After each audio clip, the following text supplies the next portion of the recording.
여러분 안녕하십니까? 팡팡 터지는 바이블 39번째 시리즈 네 번째 시간입니다. 이제 한국에 한 19일 정도 가 있었어요. 그래서 이제 돌아와서 이번 주 것은 다시 미국에서 제작을 합니다. 그래서 좀 정신을 차리고요.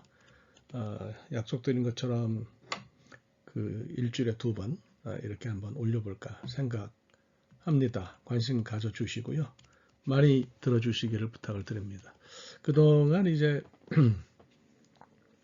아브라함이 그 자기 며느리감을 바단 아람에 가서 구하라는 이야기를 종에게 해서 종이 여행 간 이유를 이제 생각을 했어요. 그래서 혈통을 보존하려고 했기 때문에 그런 거냐, 아니면 신앙을 지키려고 했던 거냐, 이런 말씀을 드렸는데 그건 다 아니라고 하는 부정적인 대답을 제가 드렸던 것으로 기억을 합니다. 그래서 이제 오늘은 여러분들께 말씀을 드리면서 그 정말 이유가 뭔지 그것을 좀 한번 살펴보려고 하고요. 결론적으로 말씀드리면 그렇게 했던 이유는 언약 때문이었다, 이렇게 말씀을 드릴 수가 있을 것 같습니다. 그 하나님께서 이스라엘 백성을 선택하셨다고 이야기하지 않습니까? 그거는 아브라함의 선택으로부터 비롯됐다, 이렇게 볼 수가 있죠.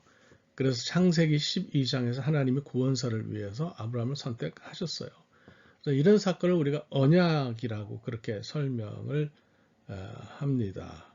그러니까 하나님과 아브라함 또는 하나님과 이스라엘의 관계를 설명할 수 있는 그런 표현은 언약 외에는 없다, 이렇게 말씀을 드리고 싶어요. 그래서 언약은 아브라함 이야기 가운데서 핵심 중에 핵심이다, 이렇게 설명을 드릴 수가 있을 것 같습니다. 언약의 내용은 뭐겠어요? 이것을 뭐 나중에 다 풀어서 뭐 설명하는 그런 학자들이 많이 있습니다. 네, 그거는 설명해서 이렇게 풀든 저렇게 풀든 건 좋아요. 그건 다 뭐 응용해서 나오는 얘기들을 할 수가 있지만은 하나님께서 아브라함에게 하신 그 말씀의 내용, 언약의 핵심적인 내용은 두 가지다, 이렇게 볼 수가 있어요. 하나는 후손입니다. 아들을 주겠다. 그리고 그 아들을 통해서 불어날 후손들이 하늘의 별처럼 많겠다, 이렇게 약속하시는 거죠. 그 또 하나는 이제 땅입니다. 오른쪽 사진에서 여러분들이 보시는 것처럼 이게 가나안 땅이에요. 왼쪽의 바다는 지중해고요. 그 다음에 이 가나안 땅 위쪽에서 그 갈릴리 바다도 호수죠. 저 위에 보이고 요단강이 쭉 이어져 내려와서 사해로 연결되는 것을 볼 수가 있는데요. 그 사해가 두 개로 보이시고 가운데 뭐 가로막혀 있는 게 있는데 저건 리산 페닌슐라, 그러니까 리산 반도인데요. 옛날에는 사해가 하나였는데 요단을 통해서 유입되는 수량이 줄어서 이제는 리산 반도를 통해서 이렇게 사해가 북단 남단으로 나뉘었죠. 뭐 그 얘기를 하려는 것은 아니고요. 분명하게 이 가나안 땅을 하나님께서 주시겠다고 그렇게 약속한 것을 볼 수가 있습니다. 그 후손은 굉장히 중요한 거예요. 후손은 그 정체성을 지켜야 하는 그 문제가 있거든요. 가나안에 살다 보면 거기 사람들과 함께 생활해야 하고요. 살다 보면 사람이니까 사랑에 빠질 수 있고 혼사로 얽힐 수도 있고요. 이렇게 되면 문제가 심각해지는 거죠. 그 하나님께서 땅을 주겠다고 약속하신 그 대상이 아브라함의 후손만을 위한 것이었어요. 그러니까 이 약속은 가나안 사람들에게는 해당이 없었습니다. 그러니까 가나안 사람이 아브라함의 가족 안에 들어오게 되면 이거는 그 후손들이 그 언약 바깥으로 나가는 것이 되는 거죠. 그래서 그 정체성을 지키기 위해서 굉장히 노력해야 된다. 이것이 뭐 혈통으로 표현될 수 있을지는 모르겠지만 이것은 그 아람 사람의 어떤 블러드를 얘기하는 의미에서 이 정체성이 아니고요. 하나님이 선택하신 그 백성의 정체성을 이야기하는 거예요. 땅도 이제 제가 말씀을 드렸잖아요. 그러니까 하나님께서 이 가나안을 이스라엘 백성들과 그 신정 국가를 세우실 그 지역으로 설정하셔서 주셨단 말이에요. 그러니까 거기를 벗어나지 말라고 하는 거죠. 아브라함은 처음에 이제 그 가나안에 갔다가 너무 그 먹고 사는 게 힘들어서 기근 때문에 애굽에 내려갔는데 거기서 사라를 뺏길 뻔하고 아주 혼이 났잖아요. 그러니까 그거는 그렇게 사실은 건강한 게 아니었죠. 그래서 뭐 이삭부터는 철저하게 이걸 지키는 것을 우리가 볼 수가 있는 거예요. 그래서 그것을 잘 생각해야 되는 거죠. 이렇게 보시면 아브라함이 정말 힘든 여행을 계획한 이유가 분명히 드러납니다. 저는 이것을 랑그와 빠롤로 설명을 할 텐데요. 이건 뭐 소시르가 이제 했던 언어학 이론인데 뭐 그런 것을 벗어나서요. 그저 간편하게 우리가 이해를 하면 우리가 어떤 이야기를 할 때 겉으로 하는 이야기와 속의 진짜 내용이 다른 경우가 있잖아요. 겉으로 하는 이 이야기는 랑그라고 표현을 하면 진짜 이유는 빠롤에 이제 해당한다 이렇게 말씀을 드릴 수가 있어요. 이게 좀 쉬운 얘기죠. 그래서 겉으로 드러난 이유만을 보면 랑그를 보면 자기 족속에게 바탈아람에 가서 자기 족속에게 며느리감을 구해라 이렇게 이제 이야기하는 걸로 볼 수가 있죠. 그런데 진짜 이유는 그게 아니에요. 그게 아니고 가나안 족속이 아닌 사람에게서 그 며느리감을 구해야 된다. 그러니까 가나안 족속에게서 며느리감을 구하는 것은 안 하겠다. 이거는 인종차별도 아니고요. 이건 그 사람들을 무시해서도 결코 아니고요.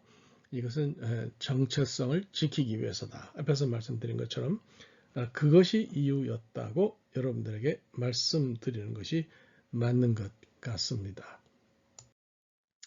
그래서 뭐 이삭은 뭐 물론이고요. 이삭은 결혼을 그렇게 했고요. 이삭의 두 아들인 에서와 야곱을 보면 이것이 아주 명백하게 드러나는 것을 우리가 볼 수가 있습니다.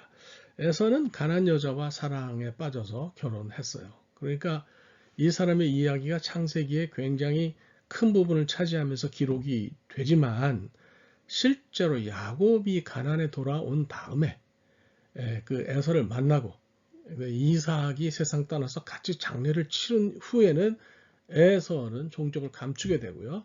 에서의 후손은 에돔으로 나타나서 이것은 이스라엘 백성들과 결코 가깝지도 않을 뿐더러 하나님을 떠난 사람들로 치부되었던 것을 볼 수가 있어요. 야곱은 한편 이제 아버지의 대를 이어서 아내를 가난한 사람이 아닌 자기 자신의 일족에게서 구했던 것을 볼 수 있고 정체성을 지킨 거다 이렇게 우리가 생각을 할 수가 있는 거죠. 여러분 그 말씀드린 것처럼 이거는 인종차별은 아니에요. 아브라함은 마므레 같은 가난한 사람을 친구로 삼고 땅을 오랫동안 빌려서 살았잖아요. 그러니까 이거는 가난한 사람이 싫어서 그런 것이 아니고 언약 때문에 그러했다 이렇게 우리가 이것을 생각할 수가 있는 거죠. 그러니까 만약에 땅을 소유하기로 된 그 이삭이 가난한 여자를 얻으면 언약을 지키지 못하는 것이 되고요. 이삭이 그렇다고 바단 아람으로 가서 사는 것도 하나님 뜻이 아니었습니다. 그것을 잘 생각해야 돼요. 바단 아람으로 가게 되면 그것 또한 언약의 땅인 가나안을 벗어나는 것이잖아요. 그러니까 그것도 제대로 되는 것이 아닌 것을 볼 수가 있는 거죠. 이렇게 해서 얻은 그 며느리를 얻어서 준 그 이삭은 아주 뭐 대단했어요. 그 뭐 사막지대에 살면서요. 그 기근이 와서 굉장히 어려울 때도 애굽으로 가지 않고 그랄로 갔어요. 블레셋 사람의 땅인 그랄로 몇 걸음 옮겨서 피했는데요. 그는 그랄은 뭐 그렇다고 물이 더 있는 곳도 아니었어요. 조금 사막 지역보다 좀 나은 곳인데요. 그가 그리로 간 이유는 정말 뭐 그 물이 아니라 언약을 어기기 싫어서 그랬던 것을 볼 수 있어요. 그러니까 결국 아브라함이 이제 그 자기 며느리를 바단 아람에서 구한 것은 언약을 무효화시키지 않은 사람이라는 조건을 채우기 위해서였다. 이렇게 우리가 볼 수 있습니다. 아브라함이 세상에서 아는 사람 중에 가난한 사람이 아닌 사람은 그 친족밖에 없었던 거죠. 그래서 그렇게 우리가 이것을 이해하면 될 것 같습니다. 그 종을 보내면서 종이 이제 그 아브라함의 허벅지 아래 손을 얹고 맹세를 한 거죠. 유대인들에게 맹세는 굉장히 중요했어요. 그래서 고대 사람들은 맹세할 때 손을 들고 하거나 상징적인 물건을 세우거나 손으로 뭘 붙들어서 증거를 삼았는데 그 이 사건에서는 종이 아브라함의 허벅지 밑에 손을 놓고 맹세했죠. 의미를 이렇게 봐서는 잘 이해하기 어려워요. 실제로 야레흐라고 하는 것이 이제 허벅지로 번역이 됐는데 허벅지라는 뜻도 있어요. 제가 그 야레흐를 히브리 말로 그 구글 엔진에 쳐보니까 검색 엔진에 쳐보니까 이런 그림이 떠요. 그러니까 그 허벅지인데 여러분 저 허벅지 밑에는 뭐가 있겠어요? 남성의 생식기가 있는 거죠. 그래서 사실은 아브라함의 종은 주인의 생식기 아래 손을 넣고서 맹세한 거예요. 더 정확하게 말하면 할례를 받은 부분에 손을 닿게 하고 맹세를 했다. 이런 거죠. 이거는 아브라함의 신체 일부와 더불어서 맹세한 것이 아니라 생명을 담보로 해서 하나님의 언약에 관해 맹세한 거예요. 그죠? 그러니까 엄청난 맹세를 한 거죠. 생명을 걸고 맹세한 거니까 이렇게 볼 수가 있어요. 이 종이 이런 엄청난 맹세와 함께 바단 아람으로 갔는데요. 개인적인 욕심도 부리지 않고 재물도 중간에서 띄어먹지 않고 이렇게 맹세한 대로 잘한 것은 언약의 무게가 느껴지는 그런 부분이라고 생각합니다. 본문에서 우리가 이제 결국 느낄 거는 뭐겠어요? 오늘날 우리 삶에 이걸 이야기를 끌어당겨서 생각하면 우리가 하나님의 언약을 기억하고 하나님과 언약을 맺은 사람이라면 하나님이 내 삶 어디에 계시는지를 늘 기억해야 할 것이라고 생각합니다. 이것은 굉장히 중요한 것 같아요. 뭐 직장 구하고 공부하고 직장 구하고 돈 벌고 결혼하고 자식 낳는 일이 다 어렵죠. 특히 한국 사회에서는 뭐 굉장히 아니면 미국이라고 쉬운 것은 아니니까 다 어려운데요.